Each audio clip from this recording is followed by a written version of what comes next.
In the spring of 1945, a United States Army general walked into a camp in Germany. This was a man who had commanded millions of soldiers, a man who had planned the largest military invasion in human history, a man who had seen death on every scale imaginable. He walked through the gates and stopped. Then he did something no one expected. He picked up a phone and called every journalist, every photographer, and every senior commander he could reach. And he told them one thing: get here. Now. Because one day, people are going to say this never happened. What he had just walked into was so extreme, so organized, so deliberately calculated, that even he, a 5-star general hardened by years of total war, couldn't process it alone. He needed witnesses. And what those witnesses documented when they arrived, inside those fences, inside those barracks, inside those ovens, is something that every person alive today needs to see at least once. Because it happened. And it must never be forgotten. If you believe history's most important chapters must never be buried, subscribe to Timelines of War right now and turn on notifications. Every story on this channel is real. Every name you are about to hear was a real person, and what happened inside these camps is something the entire world owes it to the dead to understand completely. Let's go back to where it started. April 4, 1945, Central Germany. American troops from the 4th Armored Division and the 89th Infantry Division were pushing hard through the German countryside, advancing toward the town of Gotha. Intelligence suggested a possible ammunition depot or command post in the area, a facility called Ohrdruf routine, another target on a long list. As the convoy approached, something stopped them. Not gunfire, not a defensive line, not any obstacle a soldier is trained to respond to: a smell. It reached them hundreds of meters before the camp came into view, carried on the spring air, unlike anything these men had encountered in years of combat across North Africa, Italy, and France. Soldiers who had walked through bombed cities and crossed rivers under artillery fire instinctively slowed their vehicles before any order was given. Something in the human body recognized what that smell meant, even when the mind hadn't caught up yet. When they entered the camp, they stopped moving entirely. Piled in ditches and stacked against wooden barracks were bodies, men reduced to bone and stretched skin, their frames so severely starved that they no longer looked fully human. Some had been partially burned.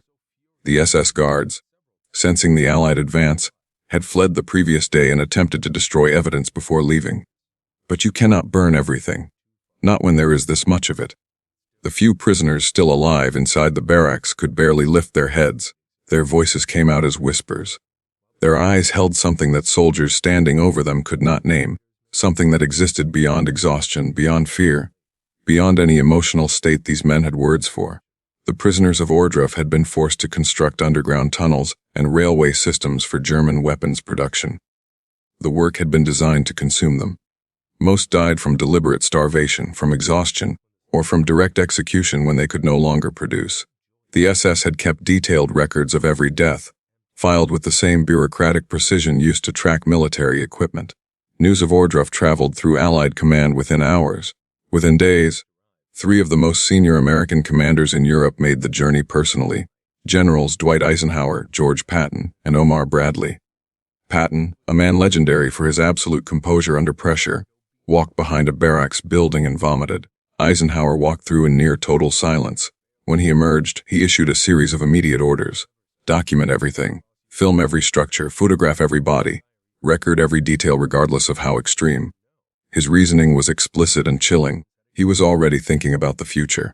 He feared, correctly, as history would prove, that without overwhelming and irrefutable documentation, future generations would deny that any of this had ever taken place. The cameras that rolled through Ohrdruf that week produced some of the most important historical evidence ever captured on film. But what they recorded there was only the beginning. April 11, 1945. 1 week after Ohrdruf, American forces reached Buchenwald, a camp sitting on a forested hillside outside Weimar, one of Germany's most celebrated cultural cities, home to Goethe, home to Schiller, a city that had defined European intellectual achievement for centuries. 7 kilometers from its center sat a camp that had been operating since 1937. 8 years. Over 250,000 prisoners had passed through Buchenwald during that time. Jewish men and women, Polish intellectuals, French resistance fighters, political opponents, Roma, priests, teachers, artists. Anyone the regime had classified as threatening, undesirable, or simply inconvenient. When Americans entered through the main gates, they found 25,000 survivors. But survivor barely captures what these people were.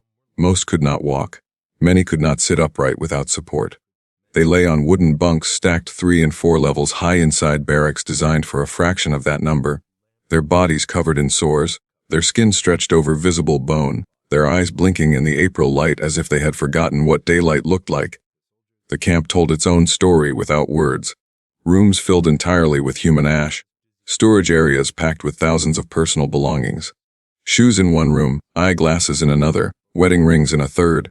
Catalogued with the same precision used to track inventory in any German warehouse. The crematorium ovens were still warm when the Americans arrived. Beside the crematorium stood gallows chains. Iron hooks set into walls at specific heights designed for specific purposes. In a nearby building, soldiers found something that crossed a line even hardened combat veterans could not absorb: human skin, processed and fashioned into lampshades and book covers. Documented, photographed, preserved as evidence. But something else happened at Buchenwald. Something extraordinary. Days before the Americans arrived, the prisoners themselves had acted. Men who were barely alive, who had survived years of systematic starvation and deliberate abuse, had organized quietly. They had identified the remaining SS guards, and they had seized control of the camp before liberation even reached them. Skeletal men standing over their former captors. It was one of the most powerful images of human resistance the war produced. April 15, 1945, northern Germany. British troops from the 11th Armored Division approached a camp near Celle called Bergen-Belsen. Unlike Auschwitz or some of the facilities the Soviets had found in Poland, Bergen-Belsen had no gas chambers. It had not been designed as an extermination center in the technical sense. What it had been designed as was almost beside the point by the time the British arrived, because Bergen-Belsen showed the world something the gas chambers hadn't. What happens when you simply take tens of thousands of human beings, remove their food and water and medical care, and leave them to die slowly inside a fence? As the Nazi regime collapsed, prisoner populations from dozens of other camps had been redirected to Bergen-Belsen, emptied facilities sending their survivors here as Allied forces advanced from both directions.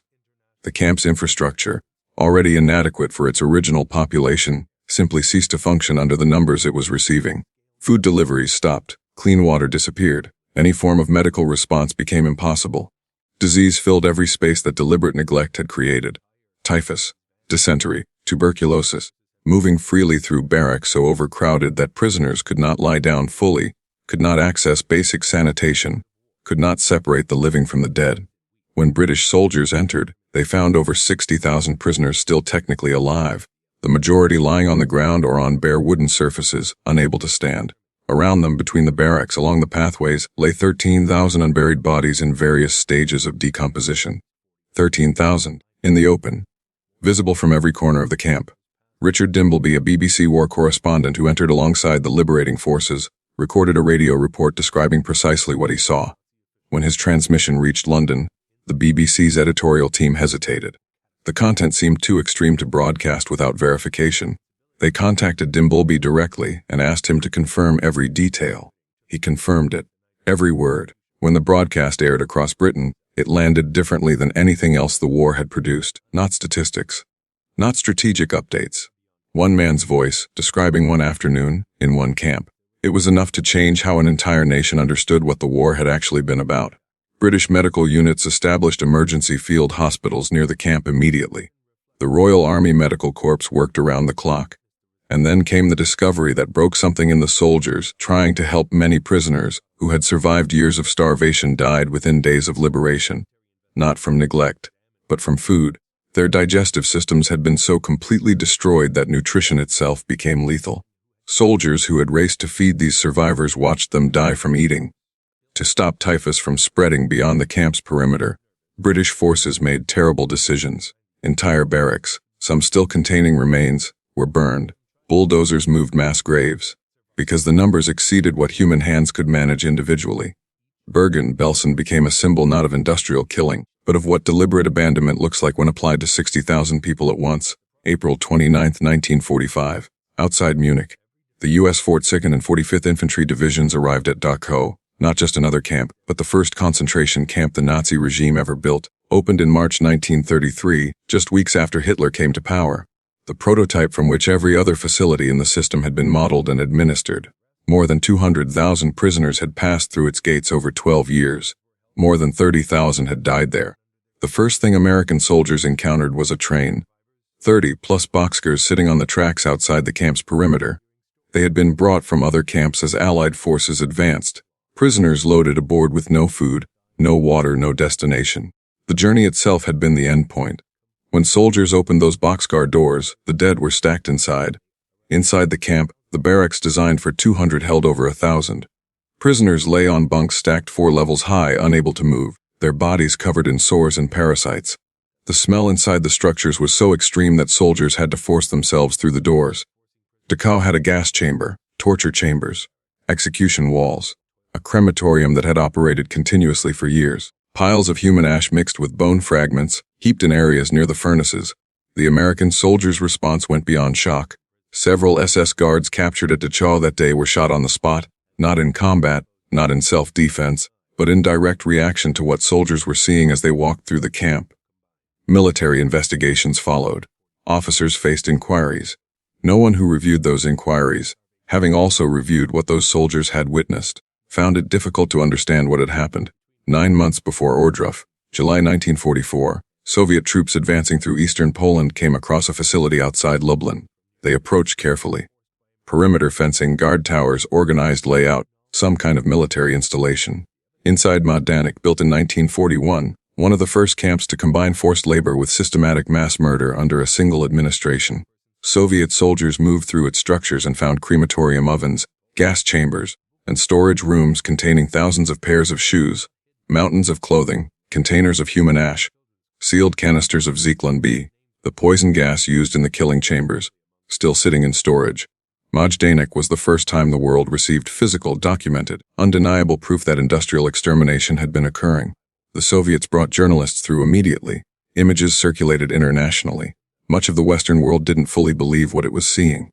January 27, 1945. Soviet forces reached Auschwitz, not a camp, a complex. 3 main facilities and more than 40 subsidiary operations spread across a vast area of southern Poland. Auschwitz I, Auschwitz-Sippe, Birkenau, the primary killing center. Auschwitz-Manowitz, the industrial labor operation. Together the largest and most lethal site in the entire Nazi system. The SS had fled, taking tens of thousands of prisoners on forced marches westward. A deliberate strategy to remove witnesses while destroying evidence simultaneously. Approximately 7,000 prisoners remained when Soviet soldiers entered. Most were dying. Some were already dead. Across the camp's grounds, soldiers found the physical residue of over 1 million lives. Mountains of human hair, shorn from prisoners upon arrival, prepared for industrial use. Thousands of pairs of eyeglasses, hundreds of thousands of shoes, baby clothing. Suitcases still bearing the names and home addresses of families who had packed them believing they were being relocated. The gas chambers had been partially demolished by the SS before they fled. The attempt failed. Enough remained to document everything. More than 1.1 million people had been killed at Auschwitz, organized with the same bureaucratic precision the German government applied to every other administrative function. Train schedules, intake records, capacity calculations, productivity assessments, every detail filed and preserved, and later used as the prosecution's foundation at Nuremberg. As the full picture emerged, Allied commanders made a deliberate decision. The German civilian population, people who had lived within kilometers of these facilities, who had watched the trains pass through their towns, who had smelled the smoke from the crematoriums and chosen not to ask, would be made to confront what their silence had made possible. In towns across Germany, Allied officers ordered civilians to march to the nearest camp, ordinary people, elderly men and women, teenagers who had grown up under the Nazi flag believing in everything it represented. They were walked through the facilities, past the bodies, past the barracks, past the physical evidence of what had happened beside them while they went about their daily lives. Many wept. Some fainted. Some had to be physically supported as they walked. Others tried to look away. The Allied commanders made them look anyway, because what had happened inside those fences had been enabled by millions of individual decisions. Small, quiet, daily decisions. To not ask questions. To not look. To not know. To let someone else worry about what was happening down the road and behind the wire. Now there would be no more not knowing. November 1945. The city of Nuremberg. The same city where the Nazi Party had staged its most spectacular rallies, where the laws stripping Jewish citizens of their basic rights had been formally announced, where the regime had performed its most theatrical displays of absolute power. Now it held something different entirely. 24 of the highest-ranking surviving Nazi officials sat in a courtroom facing charges that had never been formally prosecuted anywhere in the world, crimes against humanity. Hermann Göring, Joachim von Ribbentrop, Wilhelm Keitel, the architects and enforcers of a system that had murdered millions. Survivors entered the witness stand one by one. They described in precise, controlled language what they had experienced and witnessed. Each testimony added another layer of documented truth to the overwhelming record prosecutors were building. The defense most defendants offered was identical. They had followed orders. They had operated within a legal framework. They had not personally killed anyone. The judges dismantled each argument methodically. The principle established at Nuremberg, that individuals bear personal responsibility for crimes committed under governmental authority, and that following orders is not a defense, was entirely new in international law. It permanently changed how the world understands the relationship between individuals and the systems they choose to serve. October 1946. Verdicts delivered. 12 death sentences, life imprisonment for others, long prison terms for the rest. Hermann Göring swallowed a hidden cyanide capsule the night before his scheduled execution, his final act of defiance against a court he had never fully accepted. The rest faced what the court had ordered. The camps were liberated. The trials concluded. The sentences were carried out, and the numbers behind all of it remain almost impossible for the human mind to fully absorb. More than 11 million people were murdered within the Nazi concentration camp system. 6 million of them were Jewish. Entire communities, families stretching back centuries across Europe, reduced to ash and archived paperwork within the span of a few years. Languages lost their speakers. Musical traditions disappeared. Family histories were erased. Scientific knowledge, artistic traditions, religious practices, extinguished along with the people who carried them. The survivors who walked out of the liberated camps were not the same people who had walked in. Many returned to their hometowns and found nothing. Families gone, homes occupied, their entire previous existence erased as completely as if it had never been. They rebuilt anyway.